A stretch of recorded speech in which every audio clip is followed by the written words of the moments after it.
우리 5장 1절 보면 그러므로 어제 아침에 말씀을 드렸어요. 우리 새 사람으로서 생활해야 하는 일을 이제 이어서 계속 해주고 있죠. 그러므로 우리는 하나님을 본받는 자가 되어야 하는데 오늘 읽었던 5절에서 9절까지 하나님을 본받는 생활이 무엇냐? 우리 한마디로 말한다면 빛의 자녀들처럼 행하라. 이 말씀으로 일러주고 있습니다. 빛의 자녀들처럼 행하라. 예수 믿기 전에는 어떤 삶이느냐? 8절 말씀 보니까 어둠이었다. 어둠의 상징은 마귀, 이 세상을 말하고 있죠. 마귀가 세상을 통치하고 원래 하나님께서 아담에게 통치하라 가르쳐 줬어요. 에덴 동산을 통치하면서 행복을 누리면서 이것을 꽃피우라고 가르쳐 줬지만은 마귀에게 결국 이기지 못하고 불순종으로 인하여서 마귀의 손에 넘어갔어요. 그래서 예수님은 그런 마귀를 세상 임금이라고 말했어요. 세상 임금, 온 세상을 통치하고 있는데 정치, 문화, 외교, 또 국방 더 나가서 이 모든 영역에서 모두 다 딱 쥐어잡고 어둠 속으로 이끌어 가고 있는 겁니다. 근데 어둠 속을 어둠인지 모르고 나가는 거. 음지에 산 사람들은 계속 음지에서 있다가 보면 이제 햇빛을 볼 때 눈부셔서 제대로 눈을 뜰 수 없는 상황이 일어나죠. 왜? 너무나 오래까지 적용했기 때문에. 우리가 코로나 만 2년 3개월 이렇게 되어서 적용이 되어 가지고 이제는 마스크를 밖에서 벗어도 된다 하더라도 쓰고 다니는 사람이 태반이잖아요. 왜? 이제 적용이 됐다 이거죠. 그러다 보니까 좋은 일에 적용이 되어서 나가면 좋은데 안 좋은 일에 적용이 되면 이제 그게 악의 습관이죠. 그래서 좋은 습관, 나쁜 습관은 모두 복되지 못한 모든 영역을 차지하고 있는 것이 영적으로는 마귀죠. 이것을 어둠이라 이렇게 말하고 있어요. 어떤 사람은 밖에 나가도 화나던데요. 햇빛 그 말이 아니라 영적이라고 그랬어요. 그리고 밖에 나가면 화나지만은 이 영광의 광채를 보면 어두운 거예요. 지금 우리는 더 이상을 우리가 초월해서 살지 못하잖아요. 현실적으로 볼 때 이 밤에 되었다가 낮이 되면 야 화나다 날 다 샜다 하는데 이제 하나님의 나라 가면 이 세상이 얼마나 어두웠다는 것을 알 수가 있죠. 예, 하나님은 영광으로 계신 분이기 때문에 하나님의 영광을 직접 볼 자는 아무도 없어요. 직접 보면 죽습니다. 그래서 모세도 하나님 볼 수 없었고 하나님 등만 봤다 이렇게 가르쳐주고 있잖아요. 천국에 대해서 요한계시록에 말씀 보면 거기에 뭐라고 나오는가 하면 그 성 안에는 햇빛이 쓸 데가 없다. 햇빛이 쓸 데가 없다 이거죠. 하나님의 영광이 친히 다스리고 있다. 그래서 하나님의 영광으로 광채난, 그러니까 이 세상에 어떤 아무리 종연불로 찬란하게 휘황찬란하고 조화를 이루어서 또 밝은 빛 번쩍번쩍에 눈부시어서 정말 너무 환하고 너무 밝고 막 황홀감 막 이런 것이 있다 할지라도 하나님의 나라에 우리가 가서 볼 그곳에 비하면 여기는 아무것도 아니고 깜깜하다. 그래서 세상을 어둡다. 그리고 어두운 자가 통치하기 때문에 더 이상 발전시킬 수 없잖아요. 그러나 예수님 믿는 사람들은 이제 너희는 빛이다. 왜 빛이냐? 오늘 8절에서 가르쳐 줬잖아요. 전에는 너희가 어둠이었더니 이제는 주 안에서 빛이라. 빛이라고 하는 것을 어디 안에서 빛이라고 그랬어요? 주 안에서. 예수님이 빛이니까. 요한일서 1장 24절의 말씀 보면 하나님이 빛이라라고 말씀했어요. 하나님이 빛이다. 그다음에 요한복음 1장 4절에서 9절 말씀 보면 예수님이 빛이다라고 말씀했어요. 특별히 8장 12절의 말씀 보면 요한복음 8장 12절 나는 세상의 빛이라 라고 말씀했어요. 예수님이 나는 세상의 빛이라 라고 하신 말씀이 이제 예수를 믿는 사람들에게, 당신을 믿고 따르는 자들에게 뭐라고 말했느냐? 마태복음 5장 14절의 말씀 보면 너희는 세상의 빛이라 이렇게 나와요. 너희는 세상의 빛이다. 그렇기 때문에 예수 안에서만이 우리는 세상의 빛이라고 일러주고 있어요. 그래, 예수님 없이는 우리는 빛이 될 수가 없어요. 예수님 있는 가운데만이 빛인 거예요. 그럼 빛은 뭡니까? 어둠을 싸워서 이긴 것이 아니에요. 그냥 빛이 오면 어둠은 사라진 거예요. 이 싸울 대상이 아니다 이거죠. 예수님이 이 세상에 싸우러 왔습니까? 아니죠. 근데 덤비니까 그냥 어떻게 보면 하나님이 마귀하고 싸운다. 그럼 싸우고 자시고 할 거 없어요. 왜?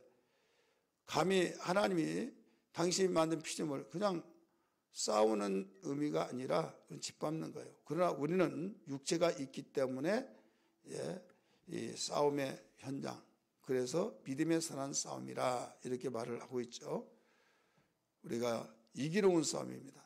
시나리오 각본에 이미 이기도록 되어 있으면 이기는 거예요.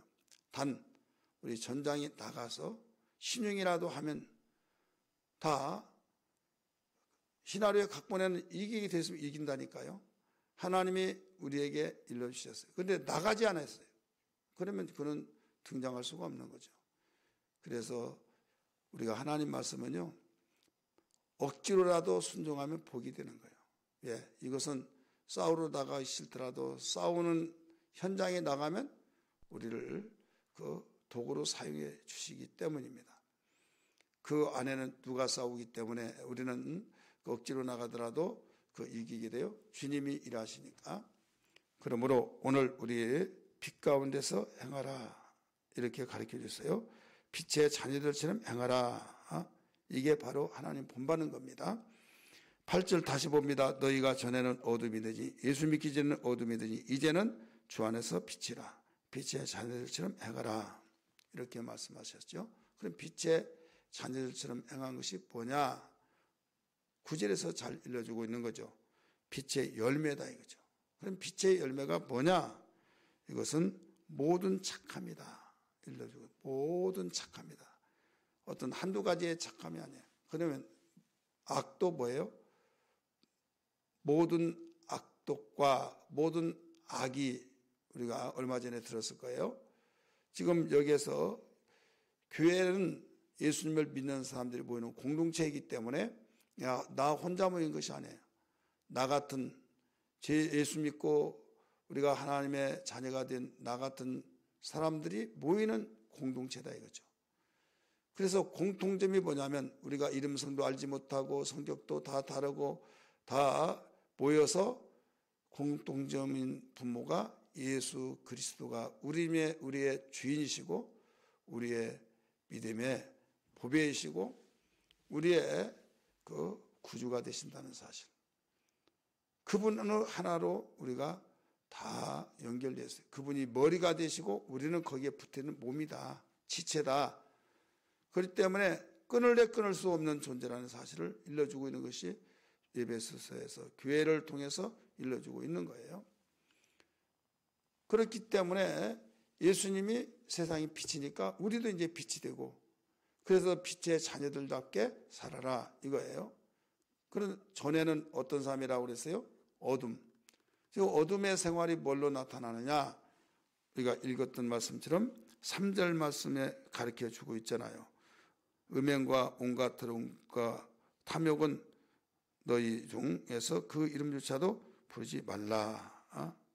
이렇게 말씀하셨죠. 그리고 계속 이어지나요? 누추함 4절에도 어리석은 말. 그러면서 5절에서 오늘 보면 5절부터죠.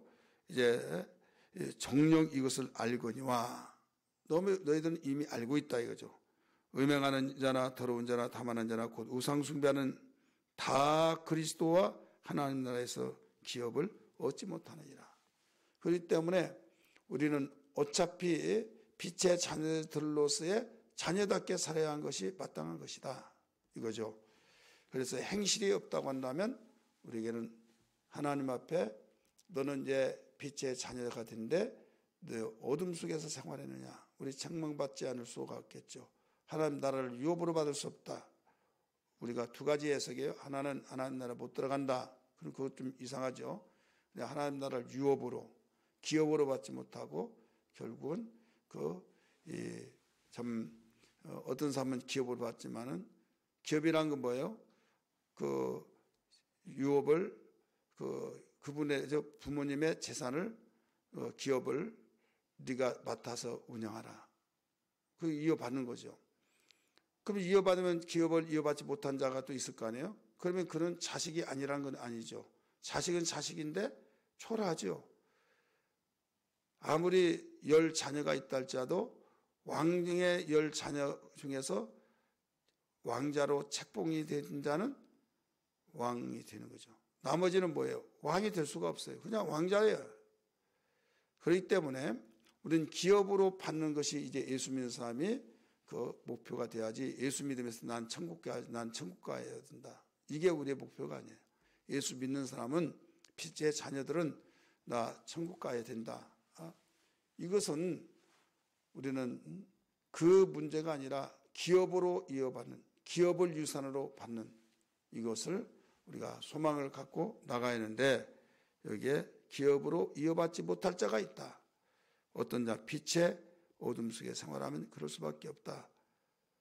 여러분, 자녀가, 아버지가 자녀들에게 그 기업을 힘들게 일고 나는데 그 기업을 누구에게 물려줄까? 힘들게 그 기업을 세워놨어요. 그런데 방탕하고 허랑방탕한 그에게 물려줄 수가 있어요? 없잖아요. 이건 상식적으로도 없어요. 정말 아버지의 정신을 가지고 계승하려고 하는 몸부림침 하나에서 10까지 쏙 마음에 든 자만이 네가 맡아라 그에게 주는 것처럼, 하나님의 나라를 유업으로 받을 자는 빛의 자녀들에 속한 자들에게만 주어진다. 그러니까 우리는 하나님의 자녀답게 살아야 된다. 빛의 자녀답게 행해야 된다. 이것을 일러주고 있어요. 믿음은 오직 믿음으로 구원받지만은 행함은 보상이 따라온 거죠. 그래서 빛의 자녀들처럼 믿으라, 행하라고 가르치셨죠. 그래서 그렇게 행하는 일에 빛의 열매가 나타난 거예요. 나무의 열매로 평가를 하잖아요. 그래서 열매 가운데서 그 열매가 세 가지로 여기서 설명하고 있죠. 모든 착함, 의로움, 진실함. 여기에 세 가지입니다. 한번 따라서 합시다. 모든 착함, 의로움, 진실함. 이 세 가지가 우리에게 주어질 때 우리에게 빛의 자녀들처럼 행하고 곧 이것이 하나님 본받는 것이다 하는 것을 일러주고 있어요. 오늘 이런 은혜가 있기를 주의 이름으로 축원합니다.